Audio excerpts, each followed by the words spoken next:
Good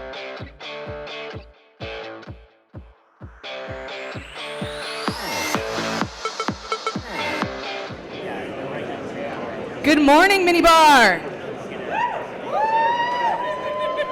Good morning. All right, we got a bunch of folks that are in line, but we are going to get started. We're going to kick it off today. We're super excited that you're going to be here with us. This is by far the biggest MinneBar we have ever had. With 165 sessions, about 1,700 of you, this is insane. So this is a huge testament to the community. So amazing, amazing job. My name is Maria Plussel. I'm the executive director of MinneStar. Really, really excited to have you here today. We got a few board members. Casey Helbling. Jenna Pedersen. Adrian Pierce.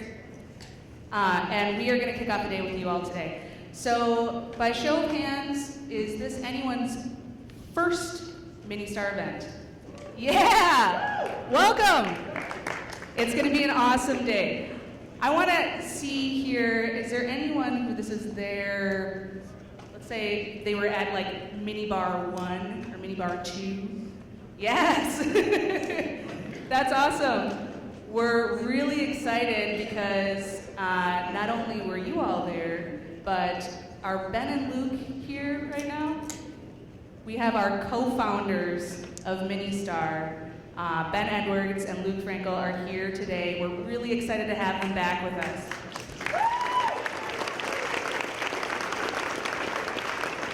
So if you're curious to learn a little bit more about the history, there is a session this afternoon. So like I said, we are MinneStar. We are the nonprofit community organization for the tech community, and our whole mission and our whole purpose is supporting a thriving tech community for all in Minnesota. And we do that by means of free open events like this. So this is MinneBar. We also run Mini Demo 3 times a year, which is like our geek show and tell. It is 7 presenters get 7 minutes to show off tech that was built right here in Minnesota. So we hope that you'll come around to our other events throughout the year.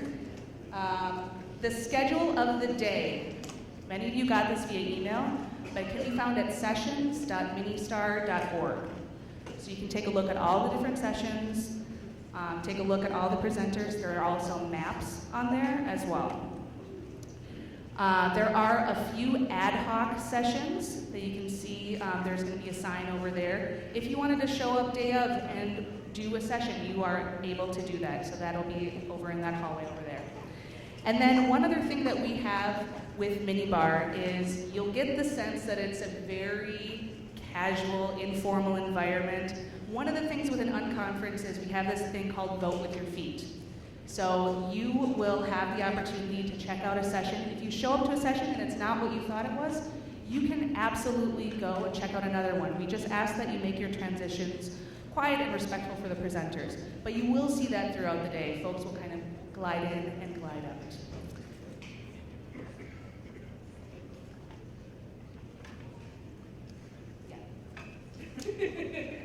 All right, I'm going to kick it over to Casey. I was going to add to that. Like, it should be very fluid, and the presenters also should give the opportunity to the people that are attending the sessions. If this isn't right for you, make space for them to step out and find something, because there's so many. Like, I look down the sessionizer and I've got like 5 red stars on every time slot. So much good content. So take advantage of that and really bounce around and find the thing that's actually right for you. Sorry. Okay. So my name is Casey Helbling. I'm currently the board chair of MinneStar. Thank you all for coming today. Like Maria said, our goal here is to create an open and welcoming environment which adds to this thriving tech community. And to that end, we've over the years developed a code of conduct to sort of help set the rules around how we engage and how we have conversation. And how we act here. So I encourage you to take a look at that. It's at minnestar.org/code-of-conduct. And to that end, ostensibly the reason you come here is not only for like the deep learning and attending the sessions and talking geek all day, but it's to meet people, right? It's to find that next co-founder, or to find that next employee, or to find that next friend, frankly. So as an introvert, I find this day super exhausting and draining, and it's super hard to sometimes break out of the shell. So I want you all, introverts and extroverts, to work together, look around the room, find somebody who, maybe sitting at a table by themselves, approach them respectfully, give them the opportunity to say, no, I'm good, I'm right now in a piece of code and I don't want to talk. Give them that opportunity to say no, but approach them and make a new friend, right? Find that next person to be a part of your startup or whatever you're working on. So again, code-of-conduct, minnestart.org, and we will enforce it if we see things that aren't appropriate. So please be very respectful, kind. We want the most welcoming and open community of all the tech communities here in Minnesota. So thank you for the opportunity. And Jen. Hi again. So I just want to take a moment to recognize all of our volunteers today. Is it on? Okay. Anyone who's wearing one of these red shirts is a volunteer. Please give them a nice round of applause. Thank you. So these red shirts, volunteers with red shirts, you can seek them out during the day if you have questions or need directions to a room or want to meet someone new. That's what we're here for. Also, we are always looking for new volunteers, so if you are interested, you can go to our website and volunteer. And one of the benefits is you don't have to wait in the Eventbrite line to get your ticket to our events. So come volunteer with us. The next thing I want to talk about is how many of you are community supporters? You donated money to our organization. Awesome. Okay. How many of you have donated $100 or more? Okay, so over the next 100 days, we are setting a goal for all of you to continue to donate money, and our board will match that up to $10,000. So we did this last year, goal, and so we want to do it again. And so we have 100 days, and that deadline, it does expire on August 5th. And as you know, we are a 501 organization. We are volunteer run. All of us board members are volunteers. We have one staff member. So this is how we are able to sustain our organization is through your contributions. Let me see, what else do I have here? I think that's it. Another way that we can sustain these organizations is through sponsorship. So I want to give some of our sponsors an opportunity to talk to you about what they're doing. So if you are one of those who has shout real loud, I'm not that loud. If you're one of those sponsors that wants to go ahead.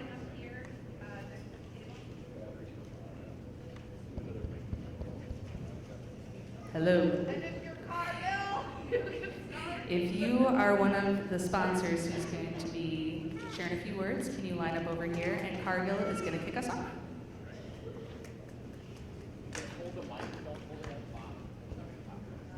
All right. Cargill, going once, going twice. All right. Target. Anyone from Target coming over to say a few words? Yeah. Thanks, Maria. Hi, I'm Joel Crabb. I'm Chief Architect for Target. We're a proud sponsor of MinneBar.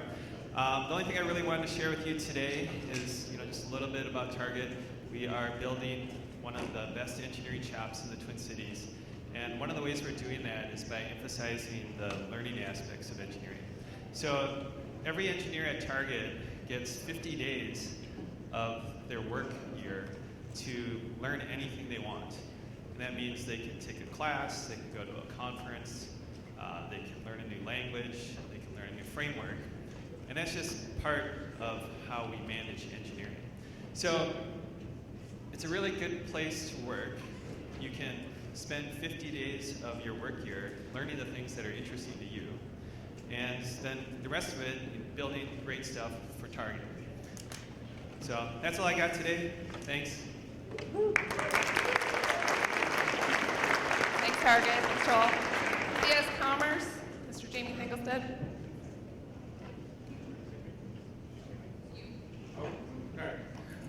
Good morning, everybody.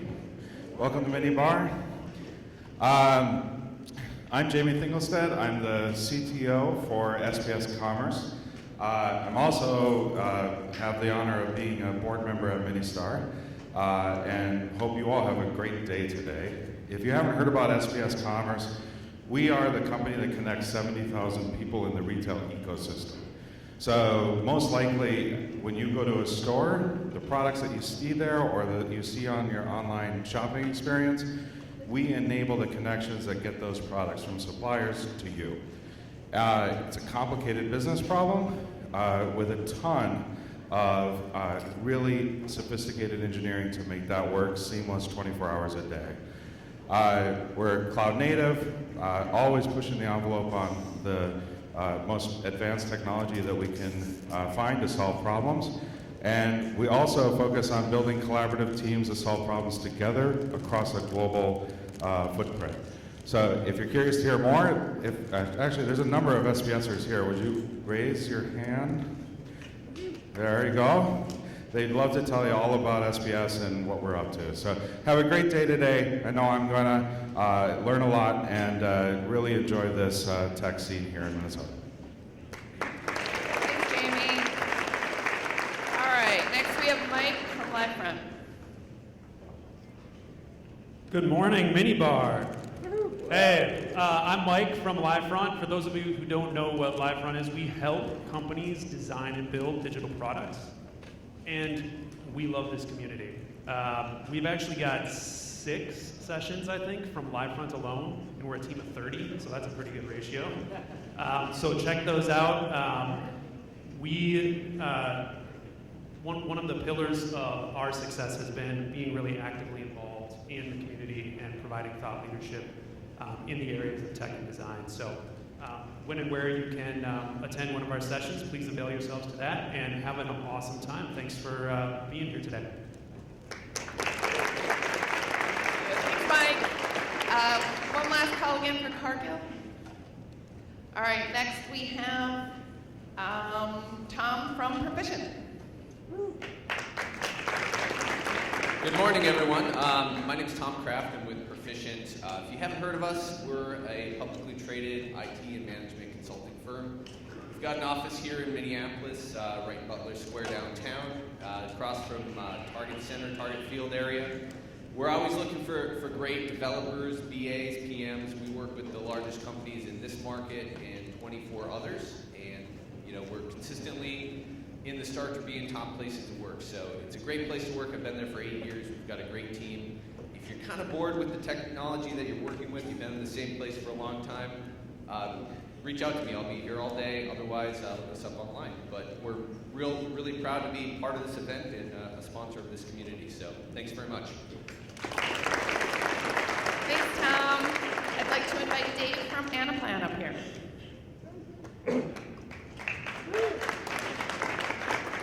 Hi, I'm Dave Johnson, work at Anaplan. I am Senior Software Engineering Manager at our Minneapolis location. We are a connected planning software tool, web-based, for large enterprise customers. We're a California-based headquarters company, but have down in the North Loop area, and we are looking for senior software developers, SREs, marketing, sales, things like that. The product is really cool. It is a, like I said, connected planning, multi-dimensional spreadsheet thing, way technical cool. There's a bunch of us here for blue shirts, and of course they throw the introvert up on stage in front of thousands of people. So anyway, we are hired. We're an excited company, really cool stuff. So come check us out. Thanks. Thanks, Dave. And then we have Lauren from Super Go Faster. That was my fault. Hi everyone. Wow, this is the biggest audience I've ever spoken in front of. I'm one of the team members at Super Go Faster. We're really excited to be a part of this community and a sponsor of this event. We specialize in building high-performing agile teams and working with people who believe in doing things the right way. So enough about me. This day is about you guys. Hope you have a great time and look forward to connecting with you. Thank you. Thanks, Lauren. I do want to take a moment if there are other Gigabyte sponsors who are here that didn't end up getting signed up beforehand. Going once. And then I also want to thank, we also have other tiers of sponsors, Megabyte and Kilobyte. There's a whole bunch of them, and we appreciate everything that you guys do to help us out. So thank you very much, all the sponsors. All right, thank you so much. So if you like this event, I mentioned we have other events throughout the year. Our next event is Mini Demo. That's going to be happening in July. We are going back to St. Paul. So we are, yes. So we're going to be at the Ordway. It's going to be a ton of fun. You'll get an email about that as well. We hope you join us. A little bit of housekeeping. As I mentioned, make your transitions respectful during the sessions. We will have, if you've ever seen a football field length pizza line, that will be later today for lunch. So we'll have that all set up. We'll have folks directing you to where all of the different types are. We are on the social medias, hashtag MinneBar today, and we are at MinneStar. One other thing to note on the maps in the building, there is one update. So the room that is labeled Calhoun is now Bidet-McCoska. So yep, absolutely. So that is one discrepancy on the maps. They haven't updated that yet. Every time that we have the pleasure of hosting this event in the last few years, we have had it kick off with what we call Session Zero. And Session Zero is a dynamic speaker who's a leader in the tech community, gives a talk to kick us off before it's the choose your adventure style of the rest of the day. And this year we are honored to have Sharon Kennedy Vickers with us here today. Sharon is the CIO for the City of St. Paul. She is the co-founder of Techquity. She is the co-founder of CodeSwitch. She is a whole slew of amazing other things. We are very excited and honored to have her here today. So please welcome Sharon.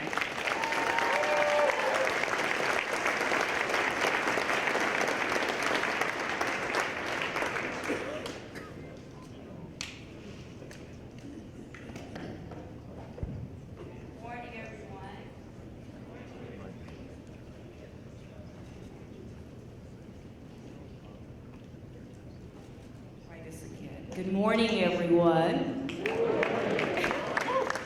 One more time. Good morning, everyone. Welcome to MinneBar. I'm going to try to do this. I have flippy hands. I'm one of those communicators that use their hands, so I ask for some grace as I do this. So welcome to MinneBar. It is my honor and privilege to be here today to share with you my passion and desire to build an equitable and inclusive tech economy. First, I'd like to thank the MinneStar board for considering and asking me to be here to share with you. And I would also like to give a special thanks to Maria, who made the ask and spent time with me kind of preparing, and was also extremely patient with me on my multiple cancels. Some days my schedule is not my own, and Maria would get these frantic texts, can we reschedule these? So thank you, Maria. What I want to spend a little bit of time today just talking about how do we use tech as a source for good. As Maria said, I am Sharon Kennedy Vickers, and I currently I have the distinct pleasure of serving the residents of the City of St. Paul and the global technology community as Mayor Melvin Carter's Chief Information Officer. I'm also co-founder of Techquity, where I get to partner with the brilliant Antoinette Smith. I think she's here. I think I saw her. She's the co-organizer with me for Techquity, and we are working to build an inclusive tech economy, one that includes women and people of color. I'm also co-organizer of Code Switch, a civic hackathon that is designed to co-create solutions that disrupt inequities that exist in our community and world, and also co-organizer of Open Twin Cities and the Code for America Brigade. Also wife, mother, youngest of 12 siblings, and a Georgia Peach Southern girl and a Bulldogs fan forever. I want to,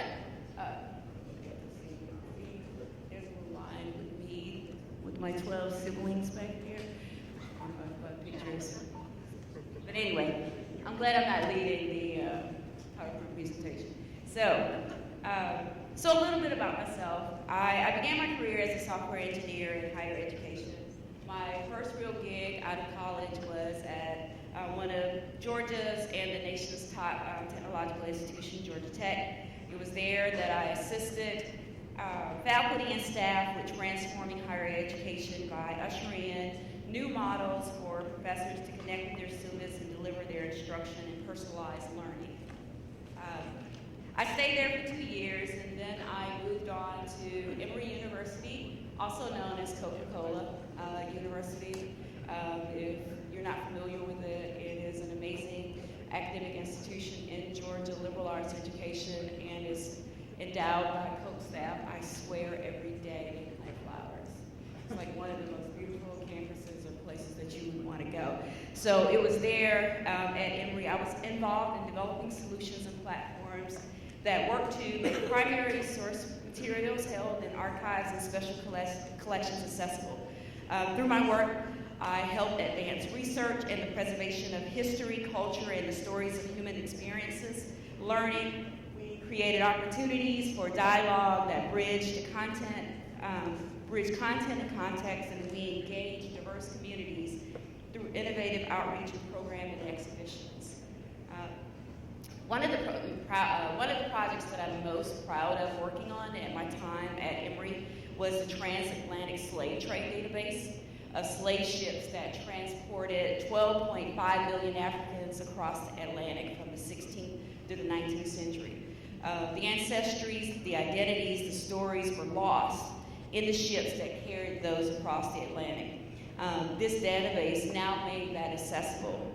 It was a full circle moment for me and for a girl whose first degree was in political science and African American studies. I loved exploring history and culture, and for the first time I had the opportunity to use my coding skills to enrich the cultural studies of the African diaspora and shed light on the lived experience of African captives. In 2003, I moved to Minnesota. Love makes you do crazy things. I left hot Atlanta and left Mecca to move here to Minnesota, and I will say he was worth it.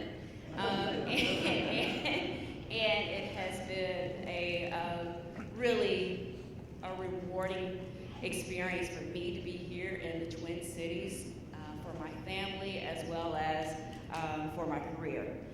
When I moved to Minnesota, I was hired by Mark McCahill. I think he was 2017 Session Zero speaker. Mark McCahill, some of you may know him, he was the creators of Gopher, which was the predecessor to the World Wide Web, and I had the opportunity to join him and a team of 25 developers. At the University of Minnesota, we were a profit center.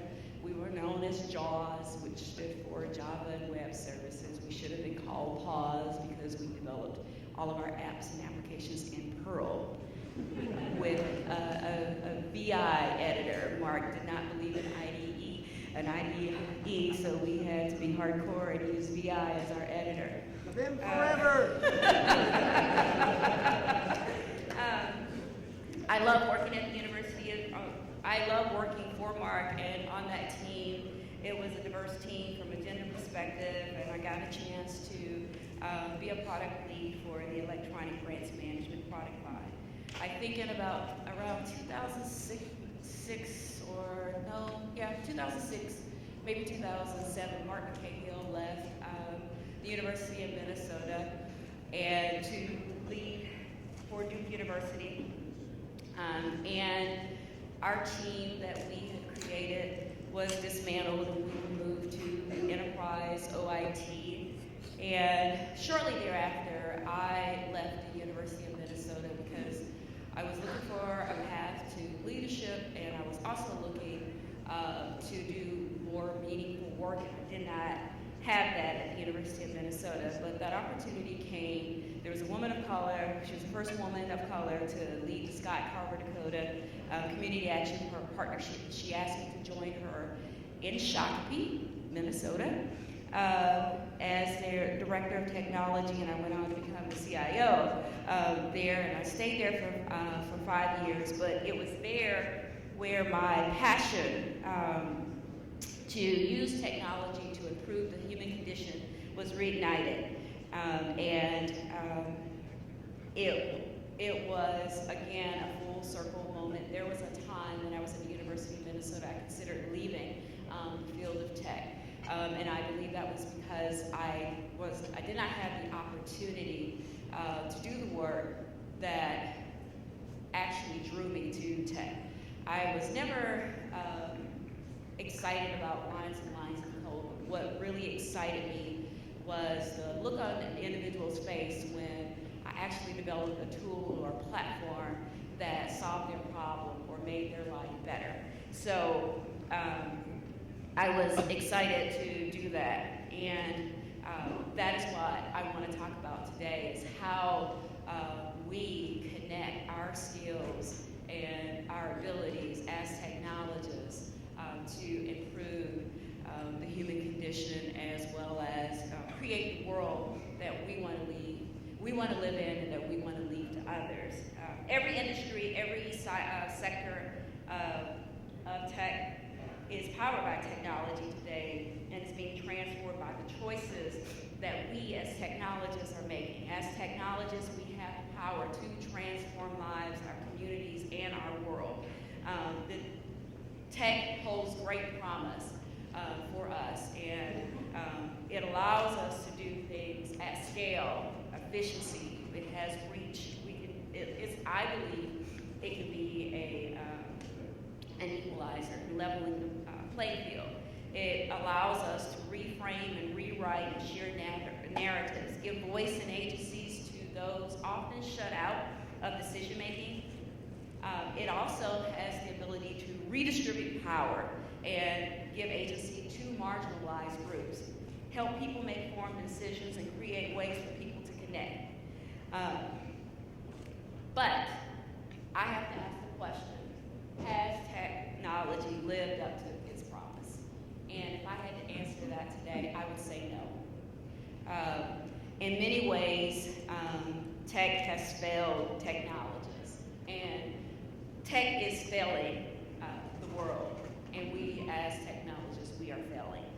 I want to spend a little bit of time kind of talking about ways in which we have failed, and also ways in which we can actually be better as well. So, we failed to protect privacy and private data. We also are compromising and threatening our deepest values, and in many cases, intensifying discrimination, inequities, and biases.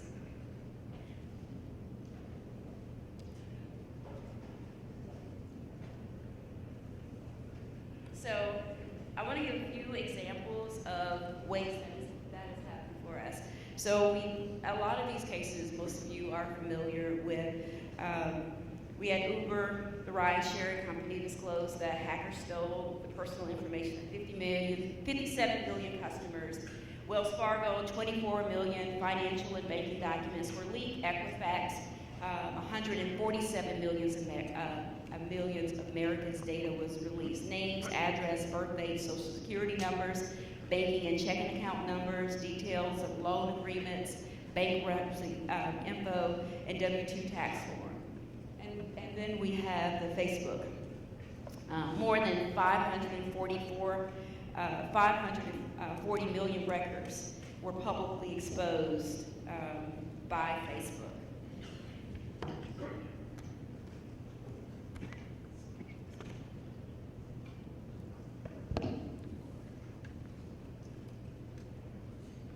We now know that Cambridge Analytics was able to exploit the social media sites' privacy settings for political reasons, and our 2016 elections, as well as the European Union referendum, was made possible, or it is believed that it was made possible as a result of the persuasive power of targeted advertisement based on voter preferences gleaned from the data that was taken. We have used tech in ways that compromise and threaten our deepest values. I believe democracy, freedom, civil liberties, basic human rights. What's most troubling for me is to see technology as intensifying discrimination, inequities, and biases. Where tech is once believed to be an equalizer, it is reinforcing the ways our social, economic, and political systems and institutions privilege some groups over others and reproduce biases and inequality. We can take the example of soap dispensers. So, soap dispensers uses an optical sensor to detect when a hand is placed underneath it. The light has to penetrate through several layers, and so the higher the person is on the Fitzpatrick scale, a measure of skin tone, the more difficult it is for light to bounce back, so it's not able to detect dark skin. While soap dispensers are more lighthearted example, the same problem has been documented in wearable fitness trackers and heart monitors, with much more dire consequences. Health inequities for people of color are well documented, and while no wearable markers would suggest that they're a substitute professional health care, it is still troubling that the people most at risk for a condition like heart disease will have more difficulty conveniently accessing or monitoring the conditions on the go. In the case above, having a dark-skinned person on the team would have resulted in a better product. And surely testing the product on a variety of skin tones would have at least alerted them to the skin problem. Skin tone recognition is a clear problem in tech that, given the industry's indefensible homogeneity, is sadly ignored. Another example, autonomous vehicles. If you try to train autonomous vehicles with data that includes only light-skinned persons as an example of what constitutes a human, then the car will have trouble recognizing dark-skinned persons as also human when operating in real-life scenarios. In the case of sentencing, African Americans were 77% more likely than white defendants to be incorrectly classified as high risk for reoffending. Conversely, white defendants were more than 40% more likely to be misclassified as low risk, then go on to reoffend. Another example is automatic eligibility, an example of in housing. Between 1934 and 1968, the U.S. Federal Housing Administration systematically denied loans to black people by using entire neighborhoods color-coded by perceived risk factors as their decision-making metric. This practice, known as redlining, has damaging financial and social effects that span generations of black families. And now those practitioners are returning in the algorithms that make decisions about who poses a risk to their community, or rather, chillingly, who deserves to be granted a loan in determining where they can live as well. Another example, and I think this would be an example, is employment. Amazon recently dropped a recruiting software that used AI because it preferred to hire men over women.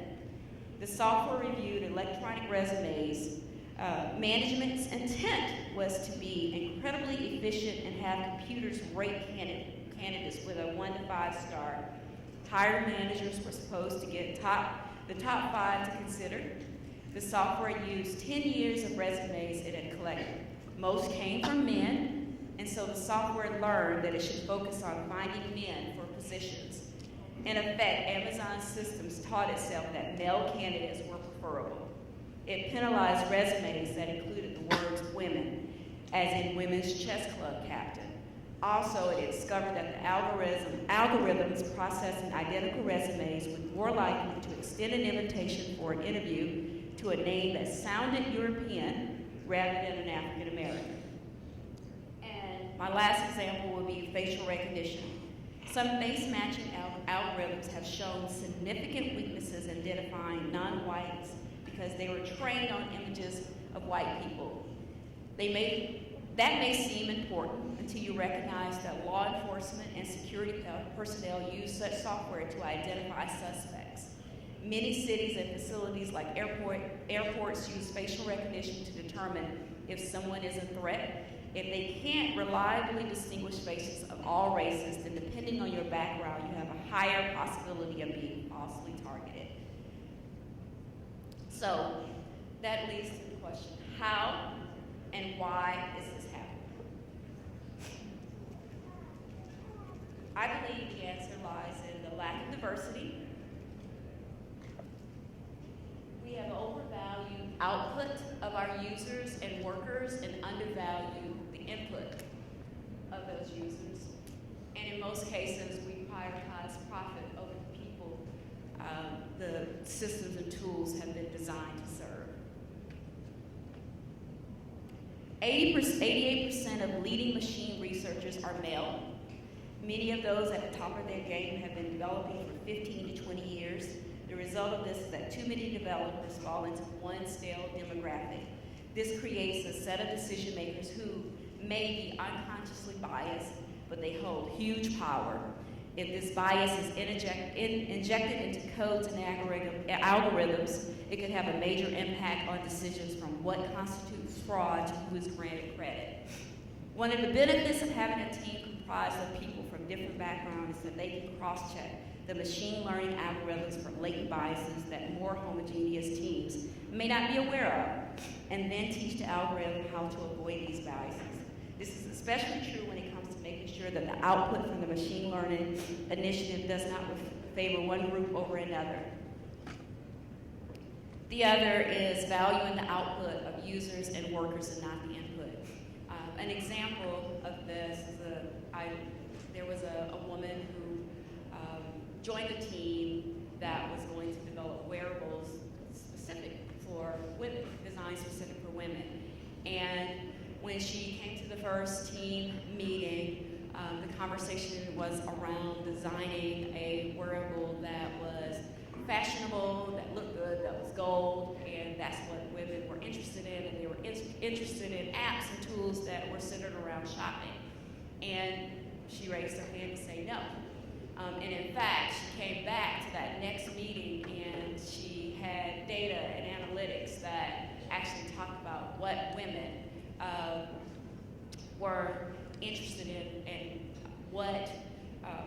how they should design and build this tool or app to meet their needs. She was ignored. They launched a product that did not include her input.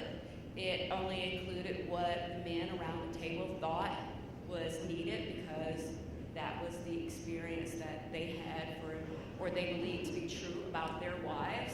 And obviously the product went on to flop. So when you have a team of a diverse team and you don't value their input, you build tools and solutions that don't meet their needs. And finally, prioritizing profit over people. I believe that our companies are created to make money. So that's a no-brainer. But when you value, if you put the value and emphasis on people and the purpose of your company, I believe the profits will follow. And an example of that is here today, we're in Best Buy, and everybody knows the story of Best Buy, and it's a feeding story. And I had the opportunity to read an article about Hubert Jolly, and that was the thing that he said that he was able to do to help bring Best Buy back, was to place the priority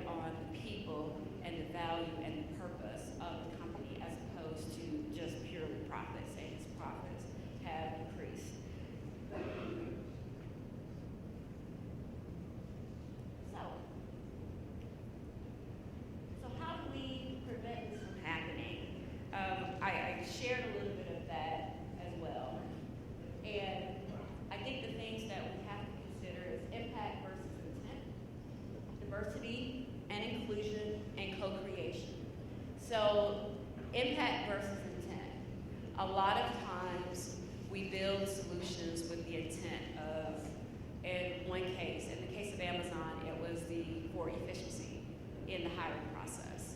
So the intent was to be efficient, but the impact was actually discrimination. So when we're building tools, we need to focus on our impact.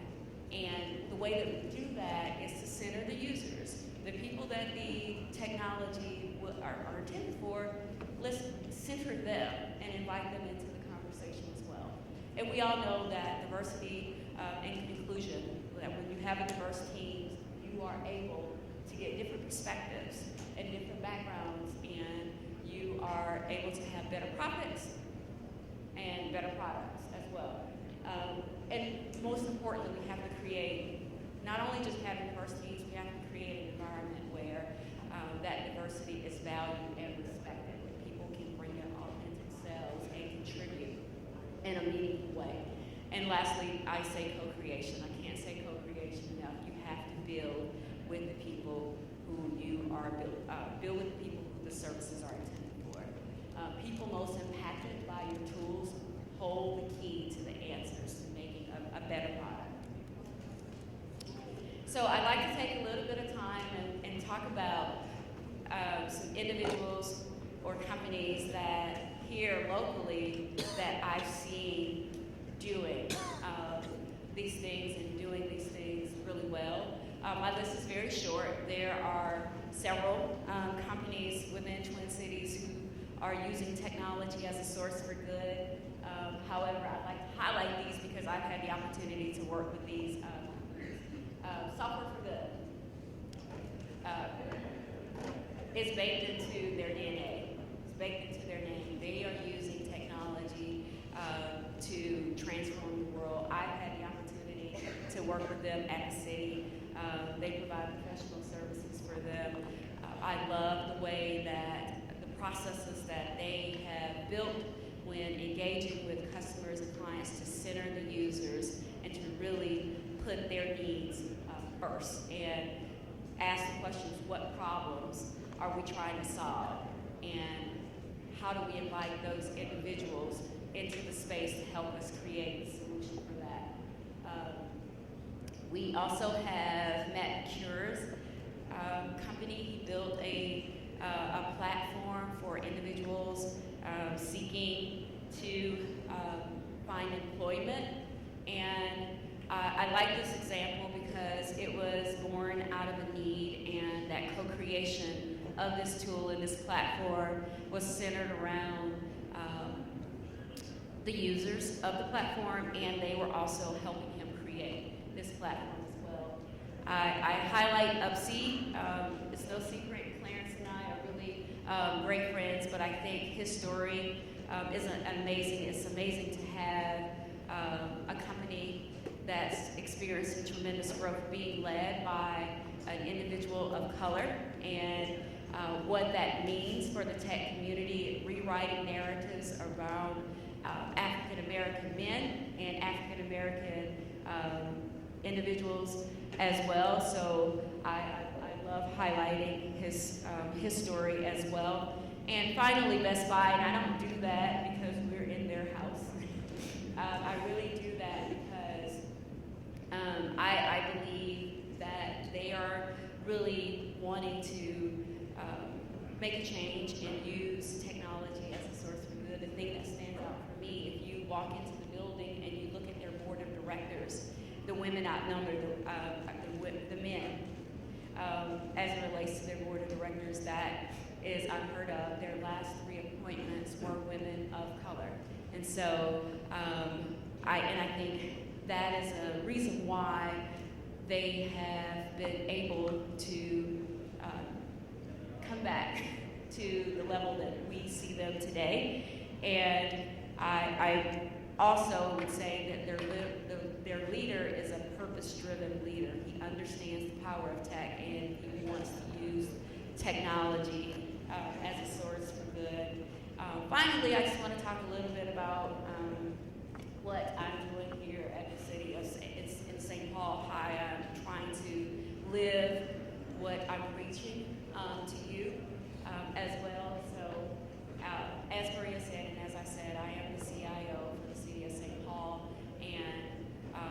Mayor Melvin Carter has articulated a vision of a St. Paul that works for everyone. And so in my role, I'm working to think about how can data and technology help us realize that vision. And some of the things that we're doing, everything that I laid out for you as we're centering our users. Everything that we do, we're considering the impact of our decisions, the policies, and we are inviting the users in to co-create with us. We are diversifying our team.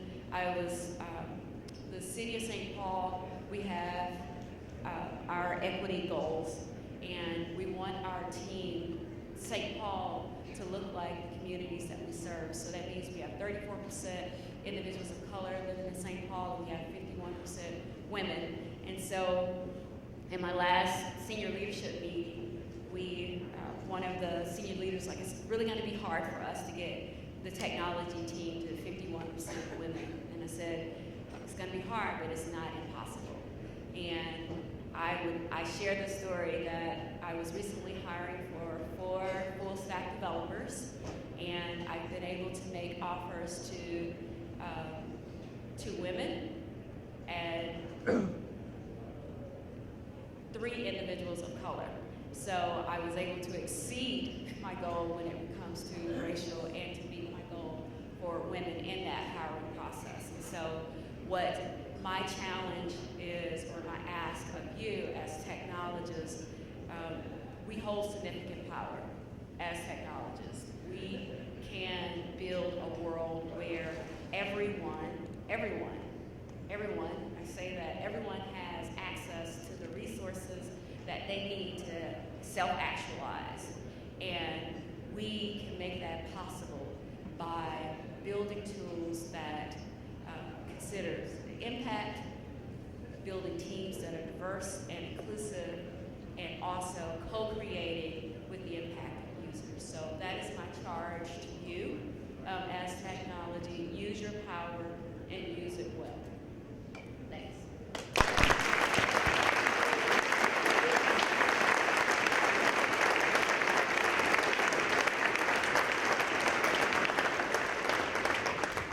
All right, give it up one more time for Sharon. Thank you so much.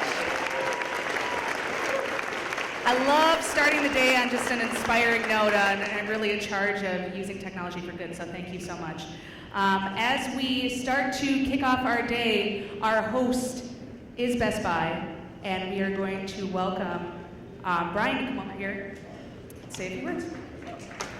Okay, good morning. I'm Brian Tilzer. I am Chief Digital Officer and Technology Officer for Best Buy.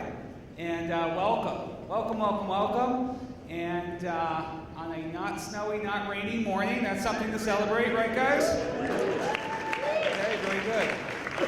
And so this is an event that we've hosted at Best Buy since 2009. And I know from speaking with my team and from the sense of our organization, the amount of learning that comes from this organization is just fantastic every year. And the opportunity to celebrate the amazing work and innovation that the technologists of the Twin Cities are doing and do it within Best Buy is just an amazing opportunity. And this is a very exciting time here at Best Buy, and thank you, Sharon, for your acknowledgement of some of the changes we've made through many years. And these are things that we're very proud of. We're proud of the transformation that we've made and started at a period where we had a choice where we had to either transform or die, and we have transformed, but we're continuing to transform along some very exciting dimensions. And one of the insights is really what Sharon was talking about, is we have a higher purpose to the work here that we're focused on. The work we're in, the business we're in, is not selling stuff. We're in the business of enriching lives through technology, addressing the most basic needs that people have in their everyday lives. Security, being secure, connecting with family, and also now being able to live healthier lives. We've made a number of acquisitions and gotten into the healthcare technology space in a really exciting way, and are drawing out our purpose-driven approach to how we work. and what we work on and everything we do. And what we've recognized is in order to do this, we have to transform how digital and technology and data is done across the company in support of this. We have a vision where we weave data and digital thinking into everything we do in the company. And to turn that vision into reality, I have the great fortune of leading a digital and technology organization that's really focused on this. And just like all of you are working to advance how technology advances the force of good, we are doing the same here at Best Buy, and we're really excited about the transformation. Our teams are growing, our approach is growing, we're pushing the new envelopes, and among other things, I really encourage all of you, as you make the rounds to the amazing sessions today, to take some time to understand the exciting work that my colleagues and I are doing here at Best Buy in advancing the cause for good and changing millions of people's lives for the better in the process. So with that, I know everybody's excited to move on to the events. Thank you very much for coming here today. Excited to host this event again. Encourage you guys to have a great day, and look forward to talking to many of you as we move forward.